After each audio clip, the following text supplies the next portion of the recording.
আপা হাঁসকে আপনি ইচ্ছা করে নিছেন, হাঁসকে আপনার পছন্দ, এই জন্য এই মার্কা নিছেন? আমি ছোটবেলা থেকে হাঁস পালি, হাঁস আমি অসম্ভব ভালোবাসি, আমি হাঁসের মাংস খাই না কখনো। এই জন্য আপনি মার্কা ইচ্ছে করে নিছেন? আপনি দেখেন কি আরাম করে সে বসছে। আপনার ইশতেহারের প্রধান প্রধান আকর্ষণীয় দিক কি মনে করেন?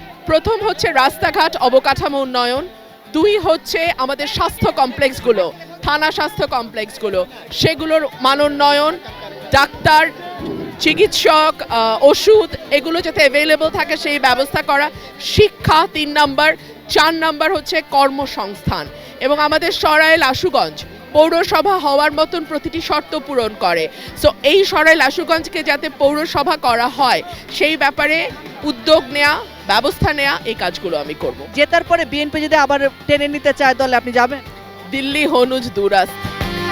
ঠিক আছে আপা, দোয়া থাকবে আপনার।